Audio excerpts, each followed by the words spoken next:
जी महाराज की जय। आज की कथा में श्री तुकाराम जी का चरित्र है। बोलिए श्री तुकाराम जी महाराज की जय। श्री तुकाराम जी का जन्म दक्षिण के देहू नामक ग्राम में और कुनवी जाति में हुआ था। कुनवी कोई जाति होती हुई, कुनवी जाति में पवित्र कुल में 1665 ईस्वी में हुआ था। इनके माता का नाम कनकाबाई और पिता का नाम था बोलो जी। 13 वर्ष की अवस्था में इनका विवाह हो गया। तुकाराम जी पुराने ज़माने में जल्दी विवाह कर देते थे। बहू का नाम था रखूमाई। ये घर में आई और जब घर में आई तो पता चला कि इसको श्वास की बीमारी है, दमा की बीमारी है। इसलिए पिताजी ने तुरंत विवाह दूसरा कर दिया और उस बहू का नाम था जिजाई। तुकाराम जी के 2 और भाई थे। बड़े भाई का नाम था सामा जी और छोटे भाई का नाम था कान्ह जी। अब जब इनके पिताजी बोलो जी जब वृद्ध हो गए तब उन्होंने अपनी घर गृहस्थी का भार काम काज अपने बड़े पुत्र को सौंपना चाहा। बड़े पुत्र को तो जब पुत्र लेकिन वो तो विरक्त थे पहले से। इनके माने तुकाराम के बड़े भाई वो विरक्त थे कि मुझे ये गृहस्थी नहीं करना। तब तुकाराम जी के ऊपर सारा भार आ गया। उस समय इनकी अवस्था 17 वर्ष की थी तुकाराम जी की। अब ये बड़ी चतुरता के साथ घर का काम संभाल के कर रहे थे। 4 वर्ष तक सिलसिला बढ़िया रहा। पिता की संपत्ति में अपना चलाते रहे। लेकिन इसके बाद तुकाराम जी के ऊपर संकट पे संकट आने लगे। यद्यपि तुकाराम जी के जो पिताजी थे बहुत बड़े आदमी थे, लेन देन चलता था, दूसरों से वो पैसे उधार भी लाते थे और लोगों को इधर देते थे। उससे जो आमदनी होती थी घर का खर्च चलता, इस तरह चलता था। तो अब जब इनके ऊपर संकट आने लगा तो कुछ दिनों के बाद क्या हुआ कि इनके माता पिता भी इनका साथ छोड़ करके चले गए, जिससे अब ये अनाथ हो गए। अब इनके कोई नहीं। इनके बड़े भाई जो साव जी थे, जो विरक्त माने साधु जैसे हो गए थे, उनकी स्त्री का देहांत हो गया, जिसके कारण मानो साव जी का सारा प्रपंच पास कट गया।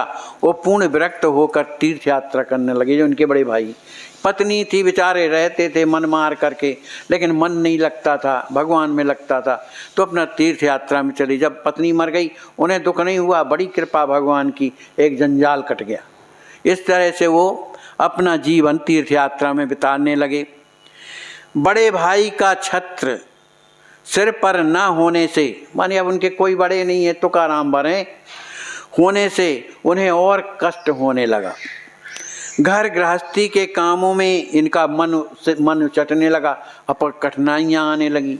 जो साहूकार थे जिनने पैसा इन्हें दिया था, अब वो इनसे मांगने लगे कि हमारा पैसे दो। और जो कर्जदार थे, कर्ज जो ले गए थे, वो झूठ बोलने लगे कि हम लिया ही नहीं है, इस तक क्योंकि पिताजी दिए थे। तो इस तरह से जो कर्जदार थे वह भी देने की कल्पना नहीं की, वो देना ही नहीं है, इस तरह का सोचते थे।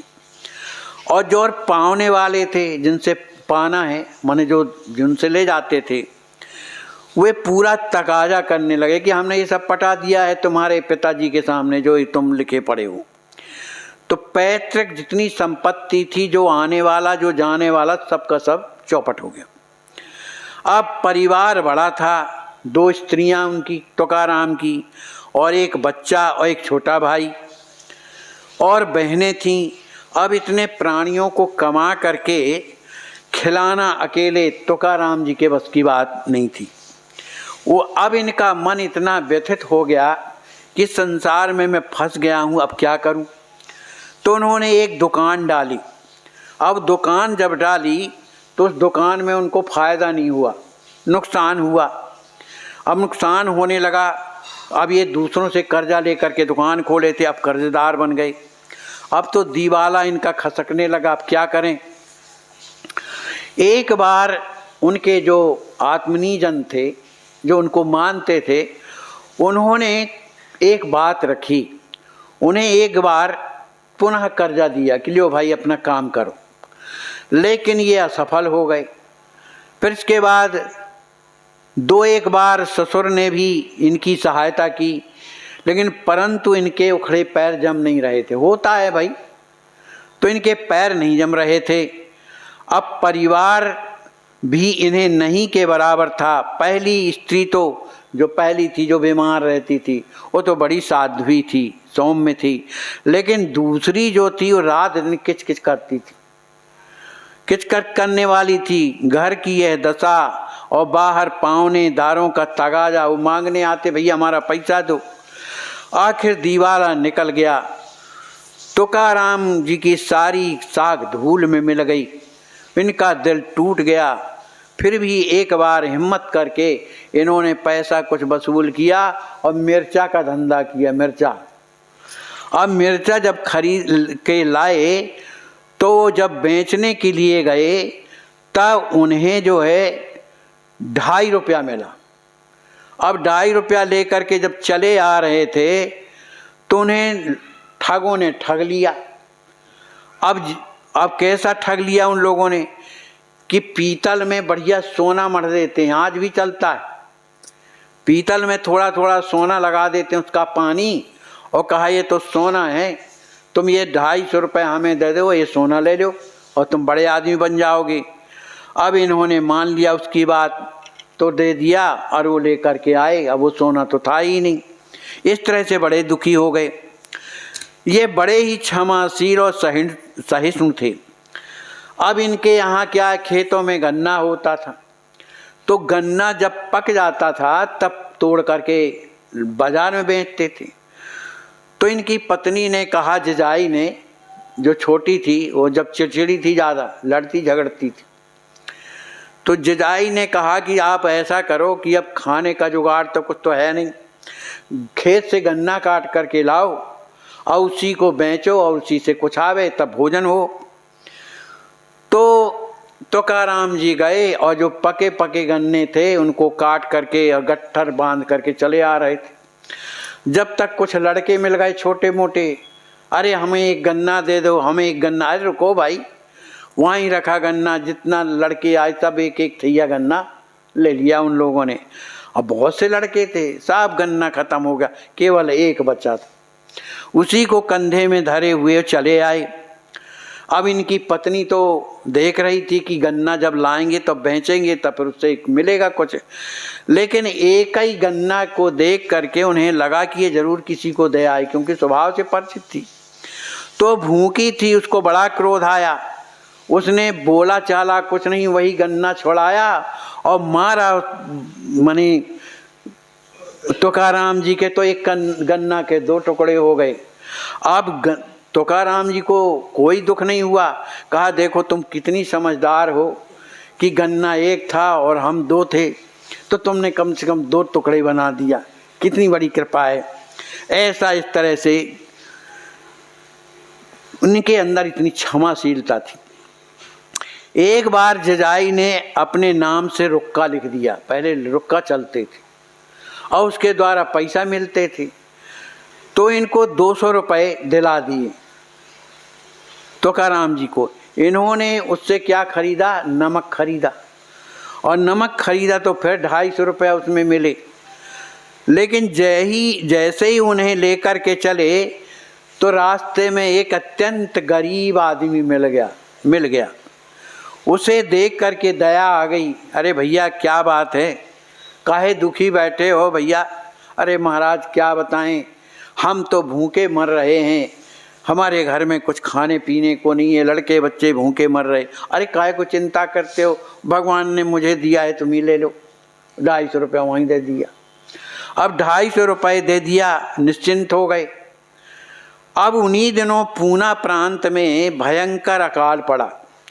लोग अन्न पानी से सहस्त्रों मनुष्य तड़प तड़प करके मरने लगे।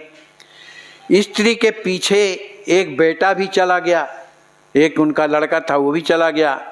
अब तो तुकाराम को और कष्ट हुआ, शोक की तो हद हो गई। अब इनके हृदय में लगा कि ये जब से हमने संसार पकड़ा है तो ना हमको घर में सुख है, घर में है तो जी भाई दुनिया भर का सुनाती है, मौका पड़ता है तो मारती भी है, और उसका भी मारना ठीक है भाई, हम घर के काम के योग्य नहीं, और हम भी क्या करें, हमारा मन पता नहीं बिठोहबा में लग जाता है, विट्ठल नाथ में लग जाता है, तो हमें याद नहीं रहती कि हम क्या करते हैं। हमें गरीबों की दया लगती है तो सब बिगड़ जाता है, तो मारती भी है, ठीक करती है जो कुछ करती। तो अब करें क्या, ऐसा सोच करके तुकाराम जी के हृदय में वैराग्य होने लगा, और वो वैराग्य कंचन होकर के निकले। अब उन्होंने योग क्षेम का सारा भार, प्रभु अब हमारे बस का बिल्कुल नहीं, अब ये आप संभालो अपना घर, हमारे बस की जितना बना तो हमने किया, हमारे बस का तो रह ही नहीं गया, भगवान के ऊपर छोड़ करके, और ये निश्चिंत हो गए। ये नहीं कि चिंता करें, वो छोड़ना किस काम का, हमने आपको तौलिया दिया, महाराज इसको ले लीजिए आप, लेकिन इसको ढंग से रखना, इसका मतलब है अभी हमने नहीं दिया, उसमें हमारी आसक्ति। ऐसे ही भक्त लोग जब भगवान को सौंप देते हैं तो फिर उन्हें चिंता की जरूरत नहीं रहती, प्रभु अब आप चाहो जो चाहो सो करो। तो इस तरह से उन्होंने भगवान को सौंप दिया। अब जब भगवान को सौंप दिया तो ये इनके घर में कुछ पिताजी के समय के रुक्के रखे हुए थे, मैंने लिखा पढ़ी के कि अमुक के इतने पैसे आते हैं, अमुक के इतने पैसे आते हैं जो लेना है। तो उन रुक्कों को इन्होंने निकाला और अपने छोटे भाई को आधे रुक्के दे दिया, क्योंकि भाई है, आधे रुक्के दे दिया, भैया इन रुक्कों से वसूल करो और अपने घर का खर्चा चलाओ, हमारे बस की बात नहीं। वो आधे रुक्के इन्होंने स्वयं ले लिया। अब इनको रुक्कों को लेकर, अब चूंकि इनका मन तो भगवान में लगा है, कीर्तन में लगा है, तो ये नित्य सुबह जब नहा धो करके नित्य कर्म से प्रकट होते माने निवृत्त होते हैं, तो विट्ठल नाथ जी के मंदिर में जाते हैं, और वहाँ पर इंद्राणी नाम का एक सरोवर था, तो जितने रुक्के उनके पास थे, जिनका पैसा लेना था, वो भगवान को समर्पित करिए, प्रभु मुझे ज़रूरत नहीं, क्या करूँगा, किससे मांगूँ, कहते हैं हमने दे दिया है, कौन बकवास करेगा, तो उनको उसी में डुबा दिया। फिर इंद्राणी के उस पार कभी कभी एक पर्वत था जिसका नाम था भागनाथ पर्वत, कभी गोंडा या कभी भारा डारा पर्वत पर चढ़कर वहीं एकांत में स्थल में वहाँ भगवान का भजन करते थे, एकांत में चले हुए। अब इधर दिन भर उनकी पत्नी बेचारी किसी तरह से जीजीबाई जो थी अपना बच्चों का प्रबंध करती थी, उनको खिलाती थी पिलाती थी, इस तरह का करती थी। एक संत के द्वारा हमने एक कथा सुनी है, संत जो भी कहते हैं गलत थोड़ी है भाई, वो तो जो कहते हैं सही है। संत बता रहे थे कि जब इनके घर में ज़्यादा गरीबी आ गई और इनकी पत्नी इन्हें ज़्यादा कहती सुनती रहती थी कि तुम मर्द हो, कुछ काम नहीं करते हो, तो अब मैं क्या करूं बताओ। तो गुस्सा के मारे वो तुकाराम जी को रोज़ पीटती थी कि कुछ करो, अब ये लड़के बच्चों को मैं कहाँ जाऊं कमाने के लिए। तो तुकाराम जी को इतना दुख लगा कि देखो कहती तो सही है, देखो संत कभी बुरा नहीं मानते, वो अपने में अवगुण देखा करते हैं। कहते हैं देवी देखो तुम ठीक कहती हो, लेकिन मैं भी परेशान हूँ, मेरा मन ये गृहस्थी के काम में नहीं लगता है, मुझे तो अब भगवान में मन लगता है, इसलिए देवी तुम नाराज मत हो मेरे ऊपर। अब मैं इसी पहाड़ी में रहूँगा और वहीं पर रह कर के जो भगवान देंगे सो पाऊँगा, न देंगे तो ऐसे ही रहूँगा। और तुम्हारा भी हमें देख करके दिमाग खराब होता है, तुम भी कुछ ना कुछ कहती हो। तो गुस्से में उनकी पत्नी ने कहा हाँ जाओ, तुम्हारी क्या ज़रूरत है, जाओ हटो यहाँ से। तो तुकाराम जी ने उसी को आज्ञा मानी और मान करके अपने विट्ठलनाथ विठोबा विठोबा कहते हुए और उसी पहाड़ी में चढ़ गए। और पहाड़ी के ऊपर जाकर के एक वृक्ष लगा था, उस वृक्ष के नीचे अपना बैठ करके और भगवान का नाम स्मरण करने लगे, विट्ठल विट्ठल कह के स्मरण करने लगे। रोने लगते थे, प्रभु अब आपका हो गया हूँ ना, अब आप ही तो मेरे सब कुछ हैं, अरे अब तो दर्शन दीजिए ना, अब मैं क्या करूँगा इधर रह कर के। इस तरह से रोज आना, रोते रहते रहे। और इनकी स्त्री की एक दिन की बात है, जिस दिन वो चले गए तो जब वो भोजन बना करके और जैसी बैठी पाने के लिए, उसे अपने पति की याद आई, क्योंकि पतिव्रता थी। माने वो जीजी बाई जो थी स्वभाव की खराब नहीं थी, लेकिन परिस्थिति के कारण उसकी बुद्धि जो है गड़बड़ होती थी कि लड़के बच्चे भूखे बन रहे, मैं क्या करूं, कहाँ जाऊं, इस कारण उन्हें उल्टा पुल्टा कह देती थी। तो जब वो भोजन करने के लिए बैठी तो कवल जैसे ही अपने मुंह में ले जा रही थी, उसे अपने पति की याद आई। उसने कवल वहीं पर रखा और उसी थाली को लेकर के और पहाड़ चढ़ने लगी और सोचने लगी कि ये विट्ठल कौन है जो इसने मेरी पति की बुद्धि को बिगाड़ दिया है। रात दिन रोते रहते हैं ये विट्ठल विट्ठल, अगर कहीं मुझे मिल जाए तो मैं उसको ठिकाना लगा दूं, पर वो है कहाँ, कौन है वो, ऐसा सोच करके। और जब वो जाती है तो विट्ठल तुकाराम जी बैठे एक वृक्ष के नीचे और रो रहे। जब रो रहे हैं, उनकी उस स्थिति को देख करके उनको दया आई। अब वो ये थोड़ी जानती काय के लिए रो रहे। उसने थाली रखी, कहा लो भूखे प्यासे हो ना, ये तुम्हारा विट्ठल खाने को नहीं देगा, स्वयं करोगे तब मिलेगा, खा लो। अब मैं क्या करूं, मुझसे खपता नहीं है, तुम भूखे रहो और मैं खाऊं, मेरे बस की बात नहीं, इसलिए इसको पहले खाओ। तो तुकाराम जी ने उसकी बात को मान करके प्रसाद पाया और प्रसाद पाने के बाद कहा देवी अब तुम मत लाया करो, मैं अब नहीं पाऊंगा, तुम मत लाया करो। तो वो लौट करके जब घर आती है और घर में बैठ करके रोने लगती है, क्या करूं, मेरे जीवन की कैसी समस्या है कि मैं वहाँ अपने पति को देखती हूँ तो रोता है, इधर बच्चों को देखती हूँ तो ये बच्चे रोते हैं क्योंकि खाने को नहीं।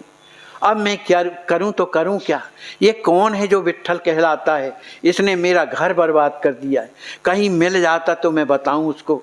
ऐसा कह करके और दूसरे दिन भी जब थाली लेकर के और संत तुकाराम को देने के लिए जाती है और जैसे ही सोचती जा रही है कि ये विट्ठल अगर कहीं मिल जाता तो मैं उसकी ख्याल करती, उसे मैं बता देती कि तू कैसा है। उसी समय पर उसके पैर में एक कांटा लगता है। ये संत की कथा बताई, मैं बता रहा हूँ।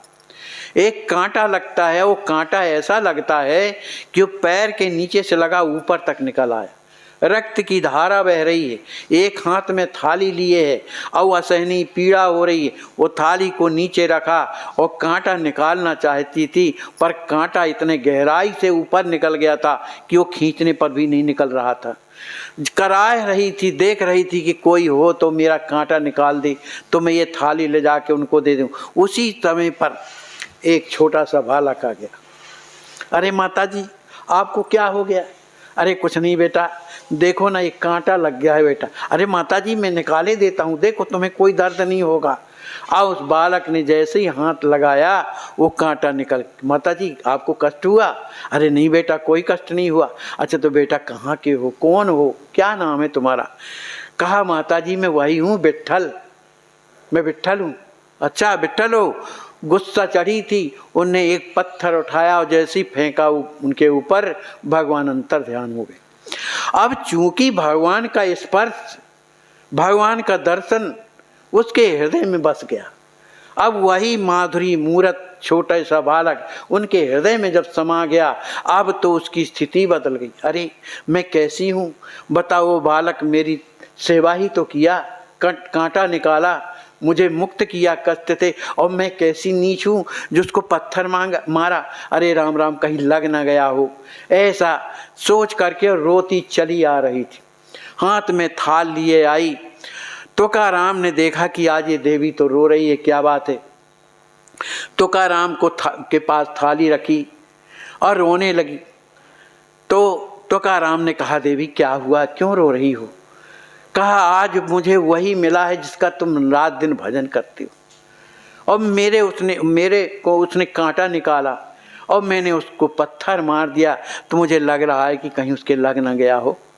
इतना जब कहा तो तुकाराम जी खड़े हो गए। अरे देवी बताओ, मेरा विट्ठल कितना दयालु है कि तुम्हारी सेवा करने के लिए वहाँ पहुँच गया है ना।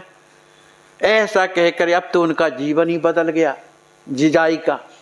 अब वो तुकाराम को साथ में लेकर के और पुनः घर आती हैं। अब उसका भी हृदय बिल्कुल बदल गया, वो भी दोनों मिल करके घर में भजन करते हैं, जो मिलता है सो पाते हैं।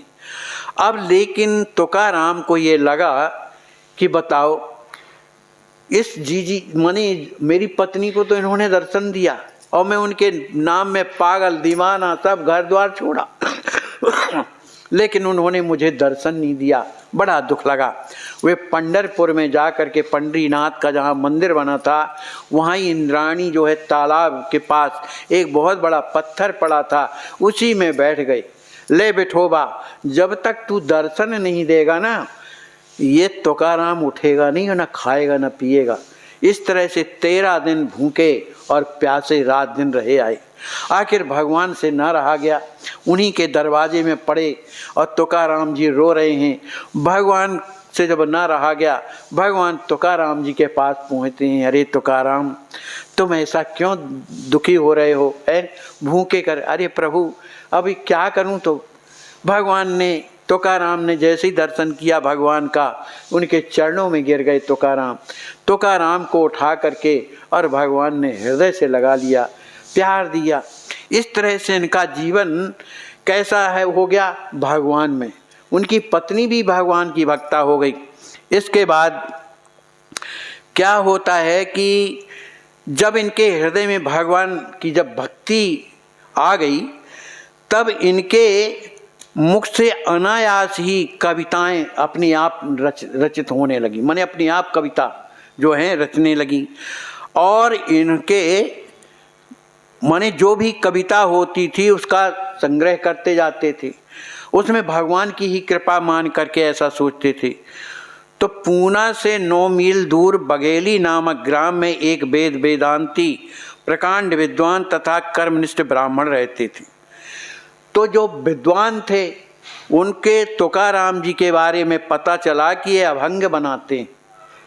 तो एक नीच जात के होकर के और भगवान की उच्च स्थिति का वो वर्णन करते, अभंग बनाते हैं, ये उनको अच्छा ना लगा। और उन्होंने एक हाकिम, उस समय हाकिम लोग चलते थे, राजा के हाकिम, उनसे कहा कि ये तुकाराम को अब उसका जो गांव देहू है उससे छोड़ करके कहीं और भेजा जाए, क्योंकि वो गलत करता है। इस पर तुकाराम पंडित जी, उनका नाम था रामेश्वर भट्ट, उनके पास तुकाराम जी जाते हैं और कहते हैं कि ये बताइए, मेरे मुख से जो अभंग निकले हैं, उनकी जो प्रति बनी है, तो उनको मैं क्या करूं। वो जो निकले हैं अभंग, वो तो पंढरीनाथ की कृपा से, पांडुरंग भगवान की कृपा से निकले हैं। अब आप ही बताइए मैं क्या करूं, आप ब्राह्मण हैं, मुझे सलाह दीजिए। तो आपकी आज्ञा तो अभंग बनाना छोड़ दूंगा, आप कह रहे हैं कि ना बनाओ तो नहीं बनाऊंगा, लेकिन जो अभंग बन चुके हैं उनका मैं क्या करूं। तो भट्ट जी ने कहा, इन्हें नदी में डुबा दो। तो ब्राह्मण की आज्ञा को मान करके तुकाराम जी देहू अपने गांव में लौट करके आते हैं और अभंग की सारी बहियां इंद्राणी जो सरोवर था उसमें उन्होंने डुबो दिया। पर विद्वान ब्राह्मणों के द्वारा तुकाराम के जो पद थे बड़े प्यारे लगते थे, इसलिए कि वो हृदय स्पर्शी थे, हृदय से निकलते थे, भगवान की कृपा से निकलते थे। तो उनके प्रति लोगों की इतनी अगाध श्रद्धा हो गई कि तुकाराम का दर्शन करने के लिए सभी कोई आया करते थे। अब हुआ ये कि एक बार की बात है कि भक्त पराधीन भगवान एक बार तुकाराम जी के सामने बाल वेश में प्रकट हुए और जैसे ही भगवान को देखा तो तुकाराम उनके चरणों में गिर गए। तो भगवान ने पुनः उन्हें छाती से लगा लिया और उन्हें इस बात का दुख था तुकाराम जी को कि देखो, भगवान की कृपा से तो अभंग बने, लेकिन इंद्राणी में ये ब्राह्मणों ने मन डुबा दिया, इस बात का दुख था। तो भगवान जो बाल रूप में आए तो उन्होंने कहा, देखो, तुम्हारी जो बहियां जो तुमने लिखे हैं अभंग, वो इंद्राणी दह में मैंने सुरक्षित कर दिया है। अब उनको मैं जो है दूसरों को, तुम्हारे भक्तों को देख करके उन्हें प्रसन्न, क्योंकि उन्हें भी दुख था, मैं प्रसन्न करूँगा। इस तरह से भगवान का साक्षात्कार करने के बाद तुलसीदास माने तुकाराम को बड़ा सुख मिलता है। दोनों पति पत्नी बड़े प्रेम से रहते हैं, अपने घर का लालन पालन बच्चों का जो बनता है, लेकिन दोनों भगवान का कीर्तन करते रहते थे। जब अंतिम समय आया तो भगवान देखो, भक्तों में तुकाराम जी का जीवन गृहस्थ जीवन है, लेकिन वो उनका शरीर इस तरह से नहीं था। उनको लेने के लिए स्वयं भगवान और विमान लेकर के आए थे। तो जब विमान आया भगवान का कि चलो भाई तुकाराम, तब उन्होंने पत्नी से कहा कि देवी अब हमारा जाने का समय आ गया है, भगवान आए हैं और चाहो तो तुम भी चल सकती हो। तो उसने तो मना कर दिया कि मैं नहीं जाऊंगी, मेरे बच्चों को कौन देखेगा। तो तुकाराम जो है उसी विमान में बैठे, भगवान स्वयं आए रहे, इसमें लिखा है, मैं अपने से नहीं बोल रहा हूँ। विमान को लेकर के जब जाने लगे, जब वो विमान कुछ ऊपर उठा, गांव वाले जो उनसे चिढ़ते थे सबके नेत्र छलक गए कि बताओ हम इन तुकाराम जी की महिमा को नहीं जान पा रहे, और देखो ये विमान में चले जा रहे हैं। तुकाराम सबको हाथ जोड़ रहे हैं, भैया जो गलती हुई क्षमा करना, अब मैं जा रहा हूँ। इस तरह से भगवान जो है तुकाराम को ले जा करके अपने धाम में बसाया। तो भगवान की कृपा कैसे होती है? भगवान के नाम से। जो निश्चित रूप से भगवान का नाम स्मरण करते हैं उन पर भगवान की निश्चित रूप से कृपा होती है और भगवान के वो परम प्यारे बन जाते हैं। बोलिए श्री तुकाराम जी महाराज की।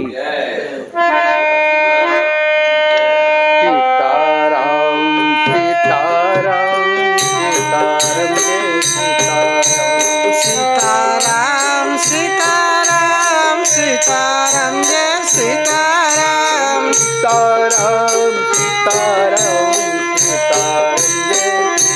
जय सीताराम। सीताराम सीताराम सीताराम जय सीताराम। सीताराम सीताराम जय सीताराम। सीताराम सीताराम। हाँ ज़्यादा नहीं लगेगा, हाथ कटने के बाद तो दवा भी रोक चलेगा फिर। चलिए, उसके बाद तो डॉक्टर ने कहा है कि कैंसर आपका जान बच जाएगी, हैं? आगे नहीं बढ़ा है, हैं? चलो ठीक है, भगवान करें आपका मंगल हो, आप जल्दी स्वस्थ हो जाएं।